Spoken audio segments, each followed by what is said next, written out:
Hi guys, welcome to day 10 of 30 days of live streams. So I haven't really planned anything. I've been enjoying my Sunday because it's Sunday here in New Zealand. Am I in the right shot? And I've just been doing nothing except enjoying myself, not being on technology too much. I baked some brownies, some chocolate brownies, and took them over to my grandmother's, so we had that for afternoon tea, so it was awesome. So today I thought I would just answer a bunch of questions that have come in over the last few days and yeah, get them answered for you guys because that's what I'm here to do, help. So the first question that came through, if I can find it, is how to keep positive energy when manifesting what you want but not seeing any results yet. So I feel like I kind of answered this yesterday with the whole looking at it as an opportunity to shift how you're feeling and use it as this is going to get better.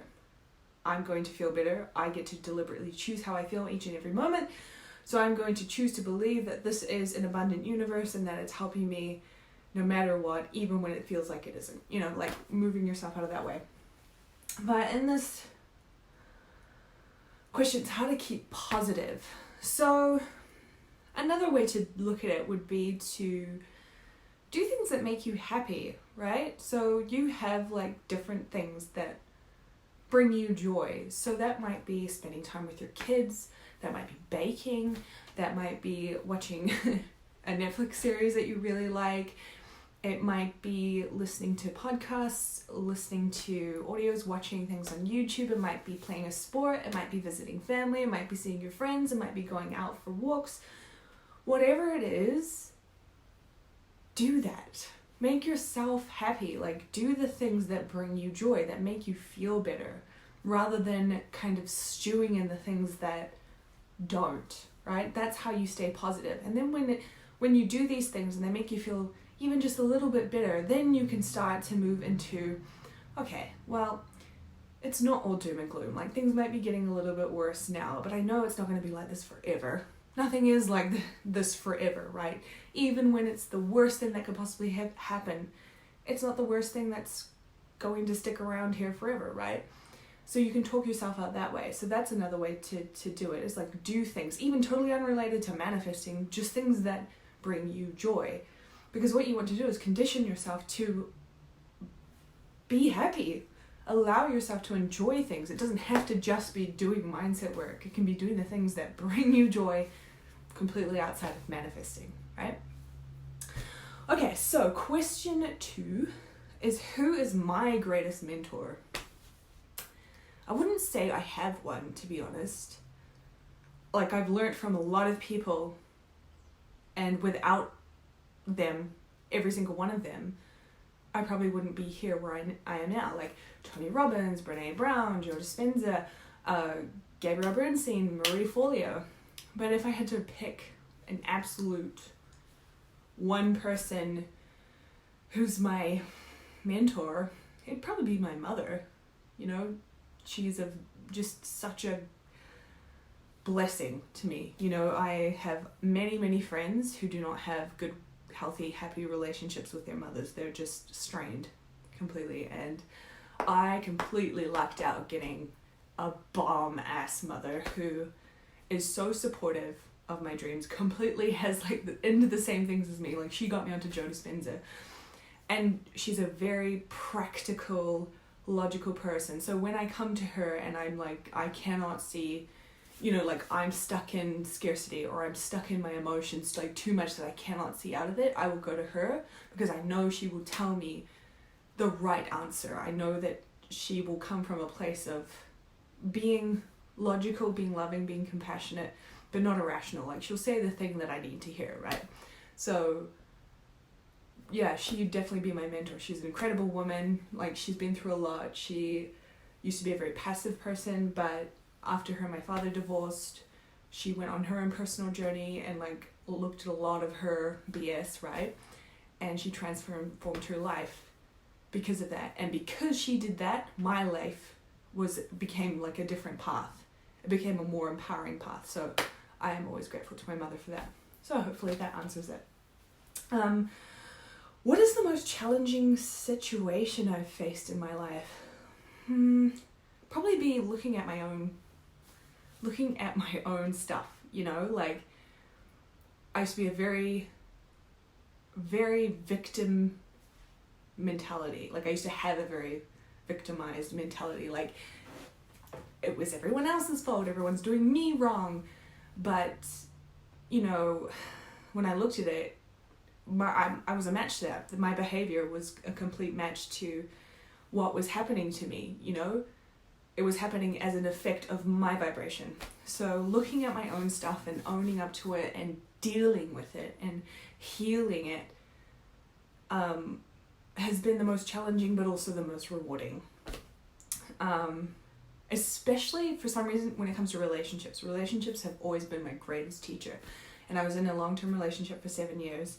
And I learned the most I've ever learned in that relationship. That it was a healing relationship, but it was also a challenging relationship because, as we know, our partners are our mirrors and they show us all our stuff. And so I really saw how deeply insecure I was, because prior to that relationship, I was in just bad relationships, really not good, really unhealthy. Like I was unhealthy in those relationships as well. Like it was not just the other person, it was me 100%.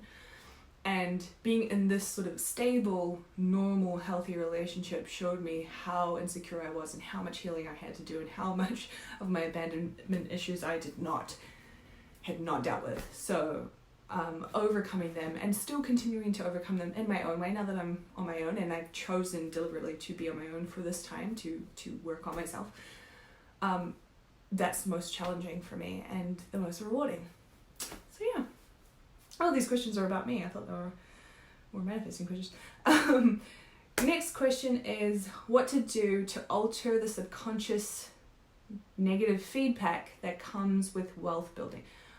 What to do to alter the subconscious. So what to do to stop negative thoughts. So, oh gosh, there's so many different things. But the thing that I would recommend is to become aware of yourself and how you're speaking to yourself. Because when you're starting, you are not aware of how negative you can think and speak to yourself. So maybe keeping like a notebook or a journal of just the types of thoughts that you're thinking can help to show you like just how much you're feeding yourself this information every day, and it can put it into perspective what you're saying. And then in the moment, transform the thought if you notice it, right? So if you're thinking like, God, you're so crap at your job, Elise, like why can't you be better? You can transform it in the moment. It's like, actually, I'm doing the best that I can for what I know. I know that this is what I need to do, and I'm doing the best for what I can. If it's, say, a thought about manifesting money, and you're thinking, oh my gosh, like I am never going to get out of this situation. I'm always going to be stuck. I'm always going to be struggling. I'm always going to be in scarcity. I'm never going to get out. You can transform it into, I know that it's possible to get out. There's so many people who have already. There is so much evidence out there that it is completely possible to change my situation, that it would be ridiculous and shocking and crazy if I didn't. I know that it's possible. So I know that the thought that I'm thinking right now is just me speaking from fear. And I am now deliberately choosing not to speak from that place anymore. And every time this comes up and I notice it, I'm going to keep speaking these thoughts out of fear and into abundance. Things like that, right? So it's a daily, it's a moment to moment practice, but as long as you keep doing it over time and it becomes a habit and you commit to it, huge change is going to happen. Huge change. Okay? All right, next question. What is it? Oh, I keep getting mixed up. How to remain consistent with your mindset and manifestation practice. So like I said yesterday, is actually commit to it. Like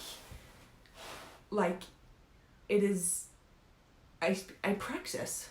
For me, like I said, it's a deeply spiritual practice now, and I do it every single day, morning and night, guaranteed, and then throughout the day if I feel like it. But 100% morning and night, my spiritual money and healing practice, I never miss it. And whatever I do throughout the day is just like fun, good stuff. So that's what I recommend to you, is actually make it a practice. Commit to it, and don't look at it, because this is what I've noticed when I talk to a lot of people about manifesting. A lot of people are like, oh yeah, I need to, that's right, I've got to really do the manifesting work. Oh yeah, I've got to visualize, like, shoot, I keep forgetting. But it's like, there's a shift that happens when it becomes as important to you as breathing, when it becomes a spiritual practice, when it becomes a part of who you are, a part of your soul. So shift it to that. Make it important, because if you're not committed to it, if you're not doing it every day, it's obviously not as important as it is to you being comfortable where you are, right? So try that. Okay, next question. How to cross the bridge from visualization to manifestation? It's really hard. It's not really hard. That's the story you keep telling yourself. So what I'd recommend is journaling on why you think it's hard to go from visualization to reality, visualization to manifestation. One thing I do is I always look at evidence in my life where I have visualized something and it has happened.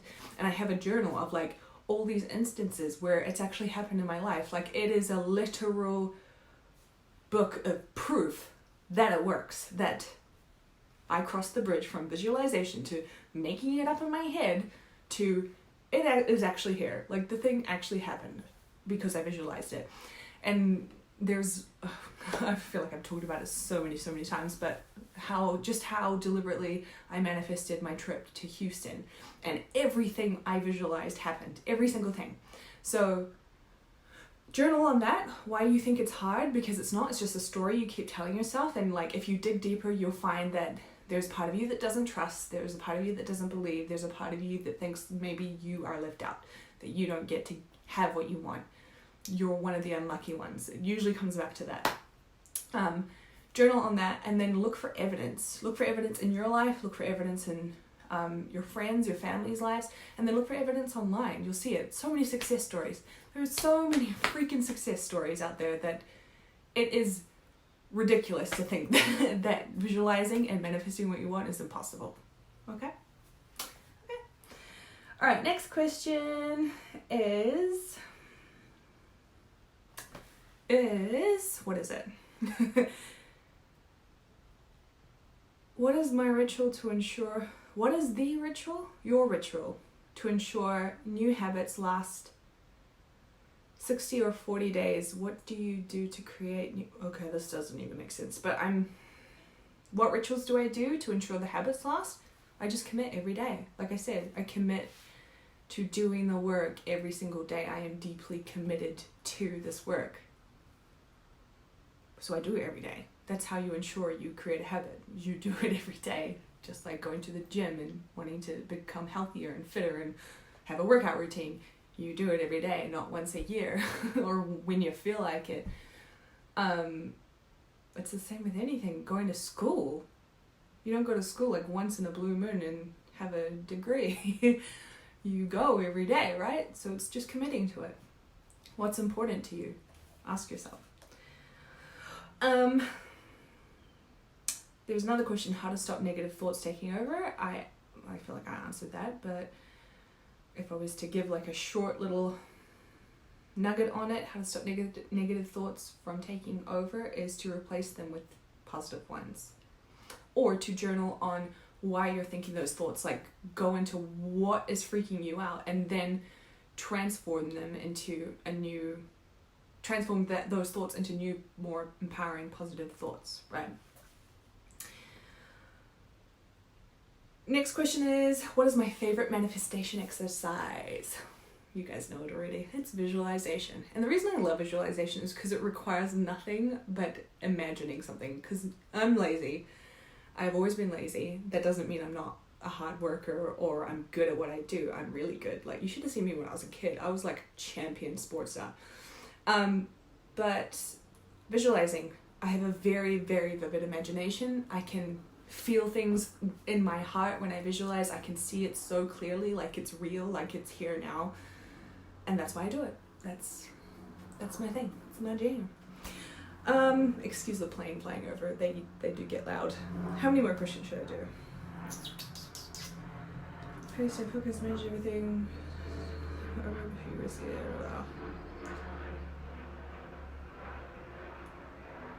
Okay, there's a couple here. How are we doing for time? It doesn't tell you. Okay, it doesn't tell you.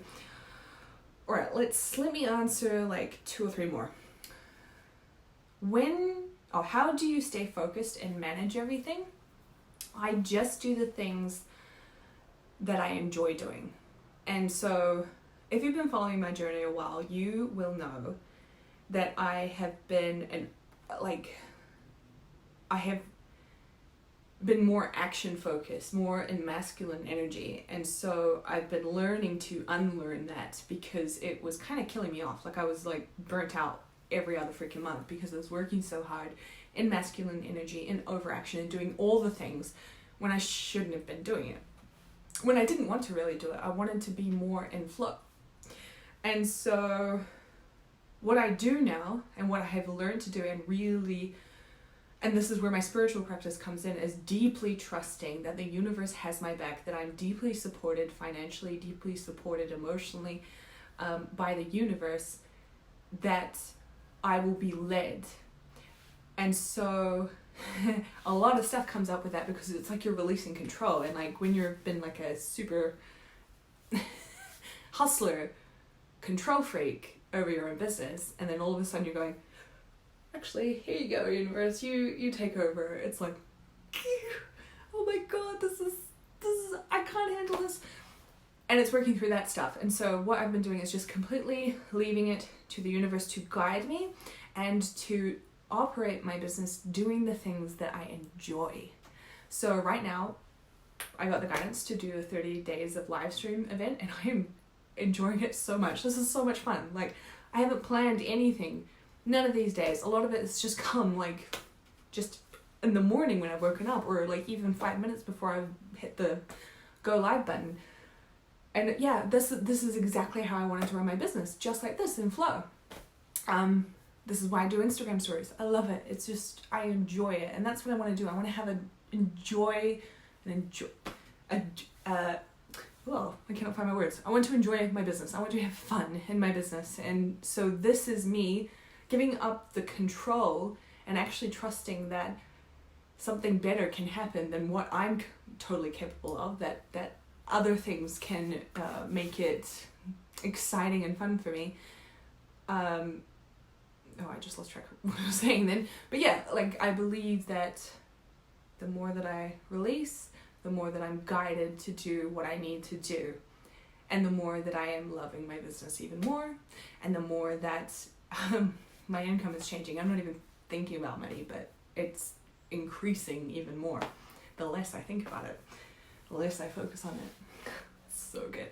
So good. So yeah, that's how I stay focused and manage everything. I just do what I enjoy, and I follow guidance, and I leave all the heavy lifting up to the universe. It's really fun. It's really fun, let me tell you. Okay, next question. When you visualize, does it take time doing it over and over before you can really see yourself earning millions of dollars a year? Especially in my situation where I've never earned more than $500,000 in a year yet. When you visualize, does it take time doing it over and over? No, I can see myself having multiple 6-figure months now. And my job is to stay in that feeling every day. Every single day. It's just to stay in that belief, amp it up, move through that reality. What does it look like? What am I doing? What does multi-million-dollar Elise do today? What does she do? Where is she going? Who is she with? What is she saying? And I just explore that visualization. Like, it's like, okay, if you used to play PlayStation when you were a kid, right? And there were like the adventure games like Crash Bandicoot. I loved Crash Bandicoot. Or Uncharted. Love Uncharted. It's my favorite game. And you go to each, like, there's always like the same levels, right? The same stages or whatever. But you can take different paths in them. You can go exploring. You can do different things. You can do, like, sometimes within a level, there's like another challenge that you can do. It's the same with visualizing. Sure, you have this thing right here that you want. Like, I want to have multiple six-figure months. Awesome. Okay. If you were to just keep coming back and saying, this is what I want multiple six-figure months, it gets boring, right? So it's your opportunity to look at it like it's you going into this PlayStation game level and exploring all the avenues of what this reality looks like. What does it look like? What are you going to do today? What is multi-million-dollar you going to do today compared to yesterday? What are you driving? Where are you living? Who are you with? What are you saying? What are you excited about? What kind of work are you doing today? Like, really live in it like it's reality, like you're getting up every day, like you are now. But the difference is you're a multi-millionaire. That's how I would do it. That's how you build the faith. That's how you manifest the thing. Like with Houston, I was just dreaming, fantasizing about it just for fun for months before it manifested. But when it manifested, it was like everything happened and better than I imagined, right? So just keep living there, keep having fun with it, keep being excited, keep those feelings of it being really here right now, of like you've had this for a long time. Like, you don't even need to think about being a multimillionaire because you've been one for a long time. Stay in that feeling every single day and don't stop until you're there. Okay? All right, and maybe one last question.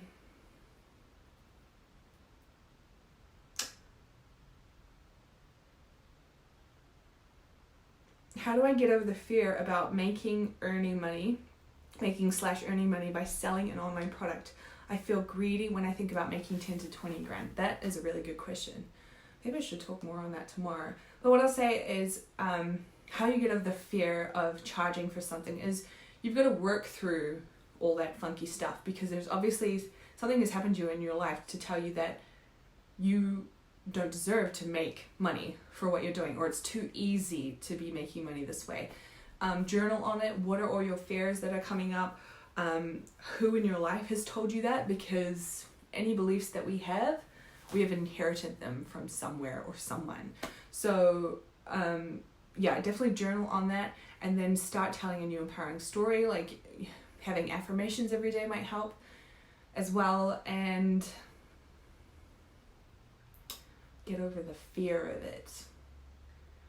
Well, with getting over the fear of anything, it's just continuing to do it. It's continuing to do the work, continuing to sell, even when you're like, oh my God, I don't feel like I deserve this. Like, I feel so guilty.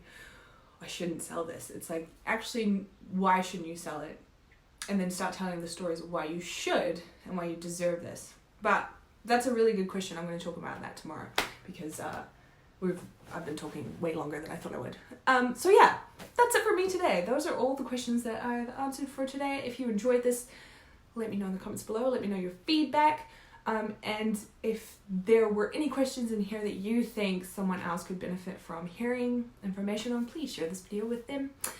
And other than that, I will catch you tomorrow, my lovely.